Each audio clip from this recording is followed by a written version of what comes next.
히브리서 말씀 6장 1절에서부터 2절 말씀 읽도록 하겠습니다. 그러므로 우리가 그리스도의 교리의 기초 원리들을 떠나 완전함으로 나아가서 죽은 행위들로부터의 회개와 하나님을 향한 믿음과 친례들에 관한 교리와 안수와 죽은 자들의 부활과 영원한 심판의 기초를 다시 놓지 말지니라. 아멘. 말씀 시간에 기도하시겠습니다. 하나님 아버지, 이 시간을 주님 사용해 주옵소서. 주님께서 지금까지 보존하신 이 귀한 성경 말씀을 하나님 가르쳐 주옵소서. 그래서 주님이 기뻐하시고 주님이 원하시는 그 길로 저희들이 나아갈 수 있게 인도해 주옵소서. 하나님, 주님이 이 모든 세상을 주관하시고 통치하심을 믿습니다. 이 세상에 벌어지는 여러 가지 일들, 또 우리 개인적으로 일어나는 일들을 하나님 주님께 맡기고 내려놓고 정말 주님의 지혜를 강구하는 우리의 삶이 되도록 도와주옵소서. 이 시간을 주님께 맡깁니다. 예수님의 이름으로 기도드렸습니다. 아멘. 앉으시겠습니다. 오늘 말씀 제목은 침례에 대한 말씀 두 번째 시간입니다. 바로 침례로 주의 교회가 되며 교회가 하나 된다는 거. 우리 이 부분에 대해서 살펴보겠습니다. 우리 지난 시간에는 우리 주 예수 그리스도의 침례로 또 물침례를 받음에 대해 살펴보았습니다. 다시 말해서 이 성령 침례로 하는 예수님이 주시는 성령 침례로 내가 구원받았음을 우리가 겉으로 간증하고 공표하는 것이 바로 이 물침례임을 우리는 성경에서 살펴보았습니다. 따라서 이 성령 침례는 다른 교회에서 말하는 어떤 성령 충만이 아닙니다. 예수님께서 성령님으로 침례를 주시는 것이 바로 성령 침례입니다. 자, 그것은 어떤 사람이 예수 그리스도를 구주로 믿고 구원받았을 때 그 즉시로 성령님이 그 사람 안에 들어가서 영원토록 거주하시는 것을 말합니다. 이것이 바로 성령 침례입니다. 자, 그러므로 구원받은 사람은 성령님과 함께 이 땅을 살아가는 거예요. 그것이 바로 생명의 새로움 속에서 걸음을 시작하는 것이라고 우리 로마서 6장 4절에서 우리에게 가르쳐 주십니다. 자, 그 반면에 성령 충만이 바로 이 생명의 새로움 속에서 계속 걷고 있는 걸 얘기하는 거예요. 성령 충만한다는 것이 생명의 새로움 속에서 계속 주님과 함께 동행하는 것을 말합니다. 나 자신의 뜻이 아니라 이 세상을 나 자신의 뜻이 아니라 바로 아버지의 하나님의 뜻대로 그 살아가신 예수님처럼 살아가는 것을 이 바로 성령 충만이고 또 생명의 새로움 속에서 걸어가는 그것을 말합니다. 자, 이것을 두 어절로 해서 성화라고 부릅니다. 성화. 예. 자, 오늘은 이와 같은 이 침례들에 관한 교리 가운데 그 교리의 기초를 이제 다시 놓지 말라는 말씀을 우리가 오늘 받았습니다. 이것이 주의 말씀이고요. 우리가 여기에 오늘 함께 귀를 기울여 보겠습니다. 자, 침례들에 대한 교리는 이미 여기 사도 바울이 얘기하는 것처럼 사도들이 있을 때 이미 완료가 되었어요. 이 성경이 완료된 이후로는 침례들에 대한 교리뿐만 아니라 여기 나오는 여러 가지 교리들이 나오죠. 이런 교리들이 정착이 되었어요. 하나님께서 이 성경 완성된 이후로는 어떤 계시를 또 주셔서 그 교리에 덧붙이신 것이 없다는 거죠. 그 중에 하나가 이게 침례에 대한 교리입니다. 그런데 사람들이 이 침례에 대한 교리를 이 사도 시대부터 자꾸 바꾸려고 하는 그런 일들이 벌어졌기 때문에 이렇게 말하고 있어요. 이 기초를 다시 놓지 말라라고 하는 겁니다. 자, 침례 받아야 구원받는다는 어떤 이런 논리가 벌써 이 카톨릭이 태동하기 전부터 일어났던 겁니다. 침례가 죄를 씻는다는 이 거짓 교리가 생겨나기 시작했던 거예요. 주님께 죄 사함 받은 사람들이 그 믿음을 간증하는 것이 바로 물침례인데, 이 물침례를 통해서 죄를 씻는다고 왜 사람들이 바꾸게 되었을까요? 이 주객이 전도되었기 때문입니다.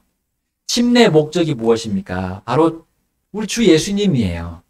이 주 예수님이 수단이 되어버리고 침례 그 자체가, 이 수단인 침례 자체가 주님을 대체해서 그 목적이 되어버린 겁니다. 여러분, 물침례는 누구를 나타냅니까? 왜 침례자 요한이 회개 침례를 선포했습니까? 왜 회개에 합당한 열매로 침례를 받으라고 했습니까? 바로 그 뒤에 오시는 분 때문이었어요. 바로 주 예수 그리스도를 보여주는 것이 바로 이 물침례였던 겁니다. 그래서 주 예수 그리스도와 함께 나는 죽었습니다. 주 예수 그리스도와 함께 나는 묻혔습니다. 그리고 주 예수 그리스도와 함께 나는 살아났습니다. 그리고 부활할 것입니다. 라는 그 고백을, 그 간증을 하는 것이 물침례예요. 그 중심에 누가 있습니까? 그 침례 받는 사람입니까? 아닙니다. 우리 주 예수 그리스도십니다. 예수님이 중심에 계시는데 예수님이 그 중심에서 밖으로 밀려나는 것은 정말 이와 같이 한순간이 될 수 있어요. 예수님이 자신의 백성에게로 오셨잖아요. 2000년 전에 이스라엘 백성에게 오셨습니다. 그런데 어떻게 되셨습니까? 그들에 의해서 밀려나셨어요. 유대인들은 이 사람이 왜 우리의 영역에 끼어들어 저리 가 라고 하면서 예수님을 거부했던 거예요. 그리고 예수님을 십자가에 못 박게 내어 주었죠. 예수님이 중심이 되고 주인공이 되어야 할 우리의 삶의 모든 분야도 마찬가지입니다. 심지어 하나님께서 자신의 교회를 위해서 이렇게 주신, 자신의 교회가 강하게 되고 또 성장할 수 있는 그 규례로 주신 이 침례를 사람들은 자신 위주로 바꿔버린 거예요. 그래서 예수님이 밀려나신 겁니다. 그러므로 믿는 자들도 그 일로 인해서 부패되고 말았습니다.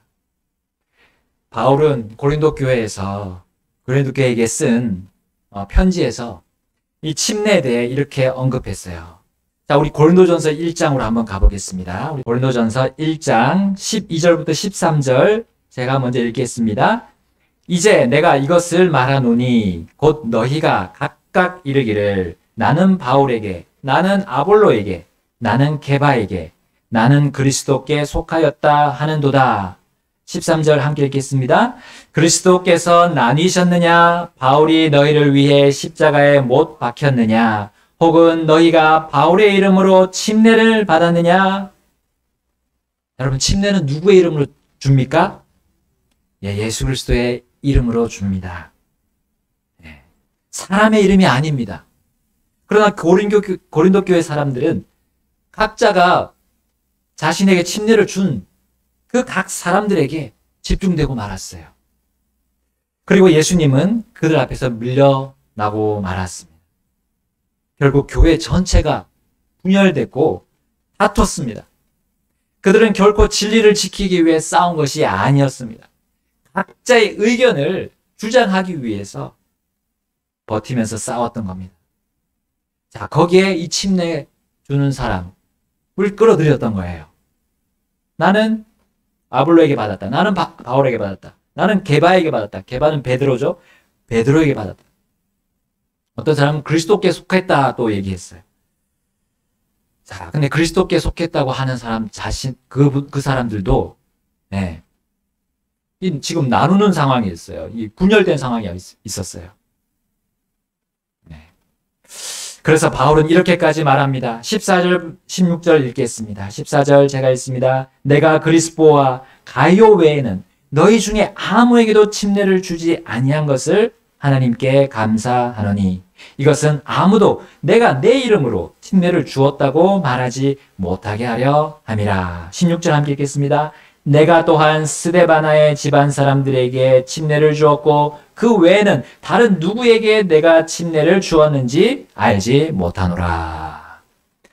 고린도 교회가 분열하는데 불을 지핀 그 불쏘시개가 바로 침례를 준 사람들의 이름을 높이는 일이었어요. 바울은 침례의 주객이 바뀌는 이러한 상황에 대해서 이제 17절에 이렇게 말합니다. 그리스도께서 침례를 주라고 나를 보내지 아니하시고 복음을 선포하라고 보내셨거니와 이 일을 말의 지혜로 하지 아니함은 그리스도의 십자가가 무효가 되지 않게 하려 함이라. 아멘. 여러분, 복음의 그 중심이 누굽니까? 예수 그리스도 아닙니까? 예수님이 십자가에 못 박혀서 죽으신 그 사실 아닙니까? 이것이 빠진 침례는 아무 의미가 없는 거예요. 예수님이 빠진 침례는 곧장 사람의 지혜와 사람의 방법, 지식으로 전락하게 마련입니다. 교회 안에서 담임 목사님이 침례를 주관할 수 있습니다. 그리고 선교사님이 주례할 수도 있어요. 혹은 이제 주님의 본을 신실하게 보이시는 우리 집사님이 형제님들이 또 할 수 있습니다. 왜냐하면 침례는 사람의 이름으로 주는 것이 아니기 때문입니다. 또 사람의 이름으로 받는 것이 아니기 때문이에요. 오직 우리를 구원하신 주 예수 그리스도의 이름으로 받기 때문입니다. 다시금 말씀드립니다. 사람이 주가 되면 그 어떤 이 성경의 복된 교리도 하나님의 교리도 변질되게 마련입니다. 부패되어 있어요. 또한 교회 전체가 나중에 그렇게 가다가 주님으로부터 징계를 받을 수 있다는 사실입니다. 여러분, 하나님으로부터 온 침례를 사람으로부터 오는 것으로 바꾸는 일이 역사상 있어 왔던 거예요. 여러분, 카톨릭은 침례를 구원의 수단으로 변질시켰어요. 왜 그랬을까요? 예, 고린도 교회 지금 상황과 똑같습니다. 사람이 예수님의 자리에 올라갔기 때문이에요. 사람의 이름이 예수님의 이름을 대체했기 때문입니다. 정말 로마 황제 혹은 교황이 예수님의 자리와 그 이름을 빼앗았기 때문입니다.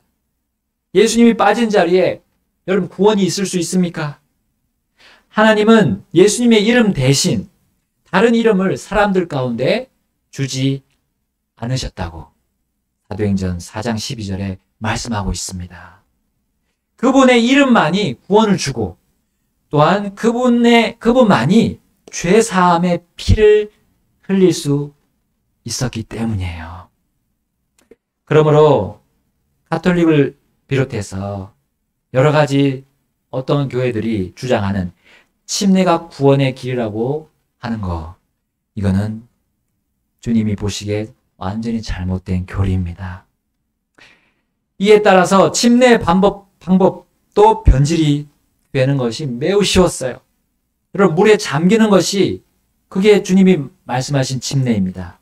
잠기는 것이 주님과 함께 죽는 걸 보여주는 거예요. 완전히 또 묻히는 걸 보여주는 겁니다. 그리고 거기서 죽음에서 부활하는 걸 보여주는 거예요. 그런데 역사상 이 침례가 어떻게 바뀌었습니까? 예, 양동이로 물을 갖고 와서 붓는, 예, 이렇게 마치 얼음물을 막 붓잖아요. 사람들이, 유명한 사람들이. 예, 그거 한 것처럼 붓는 거예요. 관수례라고 하죠. 또 이제 관수례가 어떻게 바뀌었습니까? 예, 물을 뿌리거나 적시는 형태의 세례로 바뀌었어요. 침례의 그 물이 예수님의 피를 의미하는 것이 아닌데도 불구하고 그들은 구약에서 희생제물에게 피 뿌리는 것, 이거를 그 의미에다가 침례에다가 갖다 붙인 거예요. 근데 전혀 다른, 주님이 그런 의미로 주신 게 아닙니다. 지금 현재까지 이 기독교계가 세례를 인정하고 있습니다. 근데 이거는 성경에, 하나님이 주신 성경에 따라 보게 되면 잘못된 교리예요. 이것을 끝까지 붙잡고 있다는 거죠. 근데 예수님이 하나님이시고 나의 구주시라고까지도 주장하지만 이 침례는 왜 받아들이지 않는지 이상한 노릇입니다. 예, 속은 이 사람을 결국 앞세우는 거예요. 이 세례를 주장한 그 교리를 사람이 만든 건데 사람의 교리를 계속 붙들고 가는 겁니다. 하나님이 기뻐하실까요? 자, 여러분, 이 가톨릭과 연합하는 교회들이 이렇게 생기고 있습니다. 가톨릭은 종교 통합을 주장합니다. 다 와라. 누구든지 와라. 네, 다 받아준다. 우리 예수님이 그렇게 사랑이 있는 분 아니냐. 하나님이 그렇게 사랑이 있는 분이 아니냐. 근데 하나님의 사랑과 우리 사람이 생각하는 사랑은 성경을 보게 되면 다르죠. 다릅니다. 하나님은 이 세상과 분리를 하라고 말씀하셨어요. 하나님은 자신의 교리에 따르지 않는 사람들과 분리해라. 그들을 떠나라고 말씀하셨어요. 여러분, 우리가 왜 그런 교회들과 함께하지 않습니까? 교제하지 않습니까? 이 바로 침례부터가 이미 달라요. 다른 걸 떠나서 세례가 바르지 않다는 걸 우리는 성경으로 볼 수 있기 때문입니다. 가톨릭은 예수님 자리에 베드로를 올려놓았습니다. 그 교황, 초대 교황에 베드로를 올려놓았어요. 마태복음의 말씀, 이 너는 베드로라, 내가 이 반석 위에 내 교회를 세우겠다라고 하신 그 예수님의 말씀을 잘못 오해하고 이용했죠. 베드로는 작은 돌입니다. 그러나 그 여기 나오는 반석은 예수님이에요. 예수님 자신 위에다가 교회를 세우겠다는 말인데 이 베드로를 그 기초로 세웠던 겁니다. 가톨릭 교회 초대 교황 자리에 이 베드로를 올려놓았어요. 그리고 침례를 사람의 해석으로 해서 죄를 사하고 죄를 씻는 것으로 정했던 겁니다. 그러나 그들이 올려놓은 베드로는 결코 자신이 예수님의 자리를 탐낸 적이 없었어요. 그분의 이름을 자신이 대체하려고 한 적이 없었습니다. 예수님이 잡히시던 그 밤에 그분을 부인했죠, 베드로가. 그분을 3번이나 부인했습니다. 그분의 이름을 그렇게 3번이나 부인했지만 그럼에도 자신이 그분의 자리를 취하려고 한 것은 없었어요. 예수님을 이용하려고 한 적도 없었어요. 마귀 사탄의 종이 된 가룟 유다처럼 되지는 않았었습니다.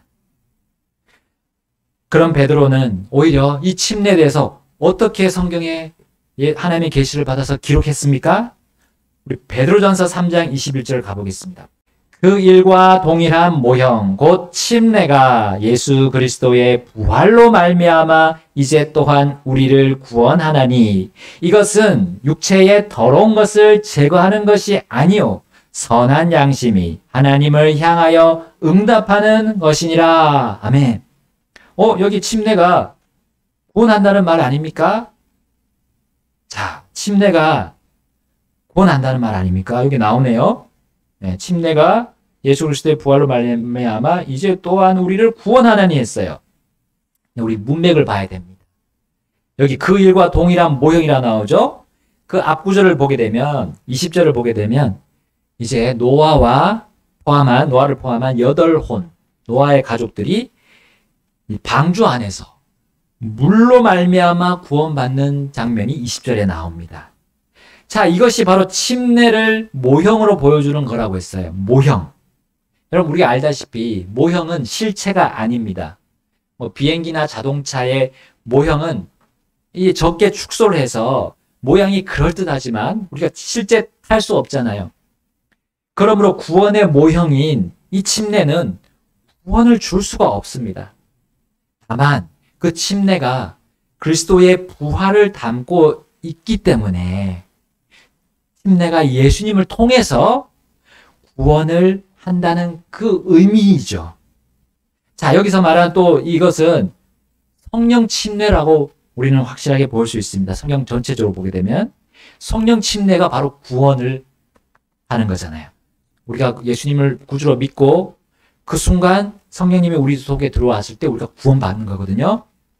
바로 그 성령 침례가 우리를 구원하는 겁니다. 그러나 물 침례는 그 구원을 모형으로 보여주는 거라는 거죠. 모형으로. 그래서 물 침례가 우리를 구원하는 것이 절대로 아닙니다. 이 신약 성경 전체가 이 교리를 뒷받침하고 있음을 우린 지난 시간에 보았습니다. 자, 이어서 베드로는 물 침례 그 자체가 뭐라고 그 괄호 안에 보시게 되면 분명하게 밝히고 있죠. 자, 물 침례가 육체의 더러운 것, 곧 사람의 그 마음에 있는 죄를 제거하는 것이 아니라고 여기 밝히고 있잖아요. 육체의 더러운 것을 제거하는 것이 아니다. 이것은, 이 침례는. 자, 그리고 물 침례를 받는다 해서 사람이 자동적으로 의롭게 되고 다시 태어나고 새 사람이 되는 것이 아닌 겁니다. 이미 새 사람이 되고 구원받고 의롭게 된 사람이 내가 예수님을 통해서 그렇게 되었음을 간증하는 게 바로 물침례입니다. 그분과 함께 죽었고 묻혔고 다시 부활할 것을 믿음으로 고백하는 것. 실 뿐이에요. 자, 이 베드로가 하나님의 계시를 받아서 이 침례에 관한 교리를 이 한 구절로 확실하게 선을 그었어요. 그가 정말 자신을 교황으로 세우고 또 이 침례를 거짓 교리로 바꿀 것을 알았을까요? 하나님께서 아셨죠. 하나님께서 그걸 아시고 이 교리를 미리 알려주셨던 겁니다. 성령 침례가 구원하는 것이고 물 침례는 구원을 보여주는, 구원받았음을 보여주는 모형이다라는 그 교리를 분명하게 드러내신 겁니다. 침례들에 관한 교리의 기초를 다시 놓는 일이 없도록 주님은 이 베드로도 사용하셔서 이렇게 성경에다가 우리가 알 수 있도록 기록해 놓으셨던 겁니다. 자, 나아가서 베드로는 침례가 뭐라고 했습니까? 선한 양심이 하나님을 향해 응답하는 거라고 했어요. 자, 침례 받은 자의 선한 양심이 무엇입니까? 하나님의 계획과 뜻에 내가 순종하고자 하는 그 마음을 뜻합니다. 선한 양심. 이건 하나님이 받아주시는 우리 사람들의 마음인데 그것은 내가 이제 침례를 받고 나서 받음으로 인해서 이제 하나님의 계획과 뜻에 내가 맡기는 거예요. 이제 내 인생의 주인은 주님이십니다 하고 모든 것을 주님께 맡기는 거예요. 그것을 보여주는 게 이 침례에 순종하는 모습입니다. 물 침례는 육체의 더러운 것을 물로 씻어내는 것이 아니라 하나님이신 주 예수 그리스도와 이제 하나가 되었음을 말해주는 거예요. 주님과의 연합이죠. 주님과 연합되어서 이제 더 이상 그분과 떨어지지 않는다는 것을 또한 보여주는 게 이 침례 안에 들어있습니다. 얼마나 이 귀하고 정말 좋은 정말 우리에게 큰 유익을 주는 겁니까? 우리 영적인 삶, 또 우리의 실제적인 삶에서 얼마나 큰 힘과 능력이 되는 것이 이 침례입니까? 골로새서 2장 12절에 이렇게 말씀하셨습니다. 너희가 침례 안에서 그분과 함께 묻혔고, 그분은 예수님이죠. 예수님과 함께 묻혔고 그분을 죽은 자들부터 살리신 하나님의 활동에 대한 믿음을 통해 침례 안에서 또한 그분과 함께 일어났느니라. 아멘. 야, 그러므로 회개하고 예수님을 구주로 믿었다는 사람이 여러분 성경의 침례, 이 침례에 대한 교리를 듣고 나서 이제 알았다면 어떻게 해야 반응해야 될까요? 어떻게 해야 선한 양심이고 하나님을 향해 응답하는 것일까요? 세례를 주장하지 않는 겁니다. 침례가 맞다고 하면서 침례의 삶을 살아가는 거예요. 침례 성도의 신앙을 살아가는 겁니다. 여러분, 이 침례 때문에 과거 역사상 수천만 명이 죽었다고 기록이 되어 있어요. 근데 그 기록을 누가 기록했는지 여러분 아십니까? 침례 받은 사람들, 그 침례를 지켜나간 사람들이 기록한 게 아니라 침례 받은 사람을 죽인 사람들, 수장시키고 화형시킨 그 사람들이 자신들의 공로 업적으로 남겨놓은 거예요. 그게 지금까지 남아서 알려져 있습니다. 피 흘린 발자취라고 그것을 이제 종합해서 책을 만든 미국의 목사님이 계세요. 거기에 잘 나와 있고 또 수많은 다른 책들도 뒷받침하고 있습니다. 어쨌든 그 무엇보다 이 성경이 우리에게 말씀하고 있습니다. 침례받아야 구원받는다는 이 잘못된 교리를 계속 주장할 수 있을까요? 이 성경, 이 교리를 우리가 알았는데 결코 그럴 수 없습니다. 그러나 계속 주장하는 그 부류들은 그 교리로 바로 예수님만으로 만족할 수 없음을 스스로 드러내는 거예요. 예수님의 십자가로 구원받기가 부족하다고 주장하는 거나 다름없습니다. 사람의 행위와 사람의 노력이 들어가야 한다고 은연중에 주장하는 것과 같습니다. 그리고 그들은 그러한 교리를 통해서 오행을 하고 수행을 하고 거기에 인간의 의를 더하는 겁니다. 이 모든 종교적인 행위를 통해서도 자신의 의를 거기다 더하는 거예요. 그래서 그 속에서 영적인 어떤 감흥을 찾고자 합니다. 그리고 그렇게 쌓아놓은 자신의 그 공적, 그것이 아까워서라도 자신의 교리를 끝까지 갖고 가는 거예요. 그 물에 물 뿌리는 걸로 내가 죄를 씻은 걸 보여주는 게 세례라고 하면서 주장하는 거예요. 결국 그렇게 이익을 찾아서 나의 이익을 찾아서 가다 보면 세상과 어떻게 됩니까? 연합할 수밖에 없어요. 세상이 그렇게 자신들의 이익을 위해서 쫓아가는 사람들의 무리들이 많기 때문입니다. 그리고 세상이 하는 것처럼 속고 속입니다. 서로 그렇게 합니다. 이것이 결국 종교들이 하는 똑같은 행태입니다. 이것은 무엇을 말한 겁니까? 아, 우리는 진짜 교회가 아니라 가짜 교회다 라고 하는 그 모습이에요. 이 침례 교리 하나만 보더라도 그럼 우리는 이렇게 하나님의 말씀에 따라서 올바르게 판단할 수 있습니다. 침례 교리를 통해서 사람은 주님의 진짜 교회를 알고 또 그 안에 속할 수 있는 거예요. 그러나 바른 주님의 교회 안에서도 사실은 문제가 있습니다. 우리 사람이 모인 곳에는 어디나 문제가 생기기 마련입니다. 그리고 특별히 분열할 수도 있는 여지가 이 주님의 바른 교회라고 진짜 교회라고 하는 그 교회 안에서도 충분히 일어납니다. 우리 그 예가 아까 봤던 고린도 전서, 바로 고린도 교회 안에서 우리는 볼 수가 있어요. 그러나 왜 아까 고린도 전서에서 침례를 얘기했습니까? 우리가 바른 침례를 기억할 때마다 이 교회가 나눠질 수 있고 와해될 수 있는 그 문제를 해결할 수 있다는 거예요. 왜냐하면 사람에게 집중하는 것이 아니라 예수님께 집중할 수 있게 하는 것이 바로 이 침례이기 때문입니다. 자, 침례의 주인공 안에 교회가 있으면 교회는 결코 분열되거나 와해될 이유가 없다는 것을 이제 이 바울이 고린도전서 후반부에서 가르쳐주고 있다는 거예요. 자, 우리 고린도전서 다시 돌아가서 10장을 보겠습니다. 10장 1절에서 4절 제가 먼저 읽겠습니다. 또한 형제들아 나는 이것을 너희가 모르기를 원치 아니하노니 곧 우리 조상들이 다 구름 아래에 있고 모두 바다를 지나가며 모두가 구름과 바다 속에서 모세에게로 침례를 받고 모두가 같은 영적 음식을 먹으며 모두가 같은 영적 음료를 마셨느니라. 그들이 자기들을 따라가던 영적 반석으로부터 마셨는데 그 반석은 그리스도였느니라. 아멘. 여러분, 이 말씀 속에 침례가 함께 있죠. 자, 이것은 유대인들의 조상들과 함께 하신 하나님의 그 출애굽 역사가 배경입니다.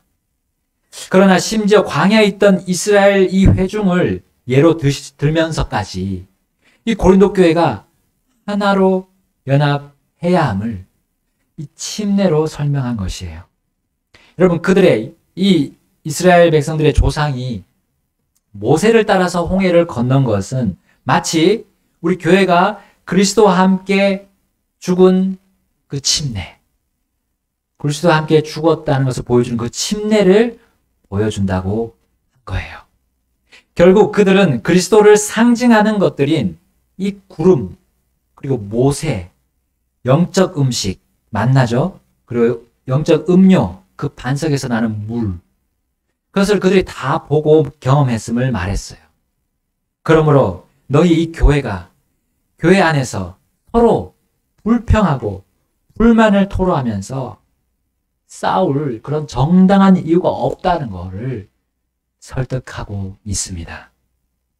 바로 그리스도와 함께 그리스도께로부터 침례를 받은 그 사실을 통해서요. 자, 바울은 고린도전서 12장에 다시 침례를 언급합니다. 자, 12장으로 가보겠습니다. 자, 왜 또 침례를 언급합니까? 교회가 그리스도의 한 몸이라는 그 진리를 설명하기 위해서였어요. 자신의 주장으로 서로 다투고 싸우지 말라는 권면과 가르침이었던 겁니다. 자, 고린도전서 12장 12절에서 14절 우리 함께 한 목소리로 읽어보겠습니다. 시작. 몸은 하나이며 많은 지체를 가지고 있고 그 한 몸의 모든 지체가 많아도 한 몸인 것 같이 그리스도도 그러하시니라. 우리가 유대인이나 이방인이나 매인자나 자유로운 자나 모두 한 성령에 의해 침례를 받아 한 몸 안으로 들어왔으며 모두가 마시게 되어 한 성령 안으로 들어왔느니라. 몸은 한 지체가 아니요 여러 지체이니라. 아멘. 그러면서 모두가 한 몸에 있는 지체임을, 여러 지체임을 바울이 이 교회에게 선포했습니다. 곧 주님이 성령 안에서 하나 되게 하신 것을 힘써 지키도록 이 침례를 통해 얘기했어요. 자, 26절에 또 이렇게 말씀합니다. 12장 26절 함께 읽겠습니다. 시작. 한 지체가 고통을 받으면 모든 지체가 그것과 함께 고통을 받고 한 지체가 존귀를 얻으면 모든 지체가 그것과 함께 기뻐하느니라. 아멘. 한 몸이신 그리스도 예수님 안에 우리가 성령님의 침례, 성령의 침례, 그리고 그것을 드러내는 물침례를 통해서 교회가 되었습니다. 주님의 교회가 되었어요. 이것이 주님이 원하시는 교회가 되는 방식이에요. 아주 간단합니다. 주 예수님을 내 구주로 믿고, 내가 죄인임을 회개하고 주 예수님을 내 구주로 믿고, 그 다음에 그 믿고 구원받은 것을 물침례로 보여주고는, 그것을 통해서 우리가 주님의 교회 안으로 속하게 되고 들어오는 거예요. 네. 침례가 결코 구원을 주는 것이 아닙니다. 내가 구원받았음을 보여주는 거예요. 그리고 그것에서 우리가 예수 그리스도의 몸의 한 지체들이 다 되는 겁니다. 이것을 우리가 계속 생각한다면 다른 성도들을, 우리 같은 성도님들, 네, 지체들에게 어떻게 대할 수 있을까요? 네, 잘 대할 수 있을 겁니다. 분열되지 않을 겁니다. 바울은 다른 서신서들에 대해서도 이렇게 선포했습니다. 갈라디아서 3장 27절입니다. 너희 중에서 그리스도 안으로 침례를 받은 자는 다 그리스도로 옷 입었느니라. 아멘. 우리가 성령 침례를 받고 또 물 침례를 받은 그것으로 우리가 그리스도로 옷 입었다 했어요. 그러니까 내 겉은 사람이지만, 내 이거 속은 사람이지만 예수 그리스도의 그 옷을 입고 주님을 나타내는 것. 주님이 이 땅을 사신 것처럼 그렇게 살아가는 것.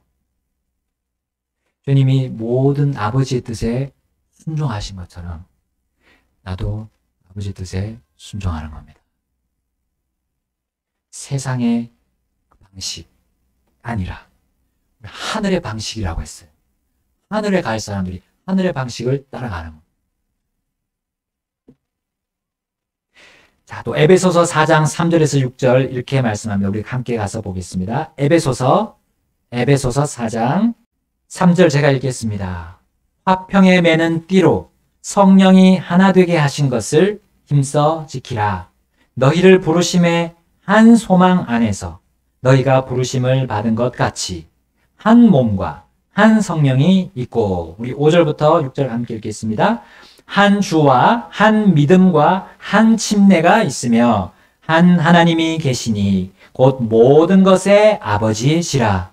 그분께서는 모든 것 위에 계시고 모든 것에 두루 계시며 너희 모두 안에 계시느니라. 아멘. 여러분, 주님과 연합하고 주님의 교회가 또 연합하게 하는 것, 그것이 침례입니다. 우리가 침례 받는 그 모습들을 보면서 또 내가 침례 받았을 때 그때 기억을 하시면 우리가 교회 안에서 벌어지는 정말 이해하기 힘든, 다른 사람에 대한 이해하기 힘든 그런 모든 부분들, 또 다른 사람들의 과오까지도 우리가 참고 예수님이 우리를 참고 받아주신 것처럼 받아줄 수가 있을 것입니다. 여러분, 침례는 우리를 하나 되게 합니다. 우리 교회가 하나 되게 합니다. 우리 지금 이 시간 주님 앞으로 나아가서 결단하시는데요. 초청하겠습니다. 오늘 주신 주님 말씀, 이 침례입니다. 침례 그 기초 원리를 다시 놓는 일이 이 세상에 있어 왔습니다. 오늘 간단하게 말씀드렸지만 정말 그런 모습을 우리가 보고 있습니다. 다른 방식으로 또 다른 의미를 부여해서 이 침례를 변질시켰습니다. 하나님의 정하신 하늘로부터 온 침례이기 때문에 하늘의 방식을 그대로 가져가는 것이 종교 지도자, 이 교회 지도자들이 해야 될 일이고, 정말 예수님을 믿는 사람들이 지켜나가야 될 그 교리라는 겁니다. 근데 이 기초를 다시 놓는 일이 늘 벌어지고 있습니다. 여러분, 우리는 조심해야 되겠습니다. 이들과 함께 할 수 있는 충분한 그런 여지들이 있습니다. 그러나 힘들지만, 이 좁은 길이지만 우리는 하나님의 말씀을 믿고 그대로 가시면 됩니다. 우리의 마지막 목적지는 땅이 아니라 하늘이기 때문에 하늘로부터 준 이 침례에 관한 교리 지켜나가시면 주님이 우리를 보호하시고 지켜주시고 나중에 우리에게 거기에 대한 합당한 보상을 주실 겁니다. 여러분, 혹시 주 예수님을 구주로 믿은 적이 없으십니까? 예수님은 우리를 위해서 죽으셨습니다. 우리 각자를 위해서 죽으셨습니다. 왜냐하면 우리 각자가 모두가 하나님의 기준에서는 죄인이기 때문에, 우리가 어떻게 선한 행위를 해도, 어떤 착한 일을 해도, 봉사를 하고, 또 저기 먼 나라에 또 구호금도 보내고 해서 우리가 구원받는다면 하나님께서 오실 필요가 없으셨어요. 예수님이 오실 필요가 없으셨습니다. 그러나 그런 선한 행위로는 우리 아버지께로 갈 수가 없다고 성경은 말씀하고 있습니다. 우리 행위로는 그렇게 천국에 갈 수 없다고, 하늘에 갈 수 없다고 말씀해 주셨어요. 오직 다른 이름이 없다고 했습니다. 사람의 이름이 아니라 예수님의 이름으로 아버지 하나님께 갈 수 있다고 말씀해 주셨습니다. 하늘에 갈 수 있다고 말씀해 주셨어요. 모든 사람은 죽습니다. 그 뒤에 심판이 있다고 했습니다. 하나님은 자신을 이 말씀대로, 성경 말씀대로 믿는, 자신을 받아들이고 예수님을 받아들인 사람을 생명의 부활로 일으키실 겁니다. 그러나 끝까지 주님을 거부하는, 사람의 이름을 따라가고 사람을 따라가는 사람들, 이 땅을 저주하실 때 같이 심판을 내리게 될 겁니다. 그것은 영원한 불호수라고 성경은 말씀하고 있습니다. 이 시간 여러분, 아직 구주 예수님을 회개하고 나의 구주로 믿지 못했다면 오늘 이 시간이 기회입니다. 다른 시간이 없을 수도 있습니다. 우리 앞날은 우리가 주장할 수 없습니다. 내일 일을 우리는 알 수 없습니다. 오늘이 주님이 주신 기회의, 구원의 기회의 날입니다. 주님 앞으로 나오십시오. 이 시간 우리 함께 기도하시겠습니다. 주님 앞에 나아가셔서 나를 구원해달라고 기도하십시오. 그리고 주님을 영접하십시오.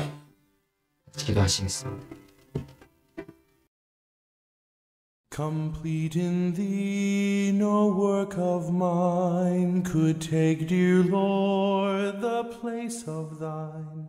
Thy blood hath pardon bought for me, and I shall stand complete in thee. Yea, justified, O blessed thought, and sanctified, salvation wrought. Thy blood hath pardon bought for me, and glorified I too shall be. Complete in thee, each want supplied, and no good thing to me denied. Since thou my portion, Lord, will be, I ask no more. Complete in thee, yea, justified, O blessed thought, and sanctified, salvation wrought. Thy blood hath pardon bought for me, and glorified I too shall be.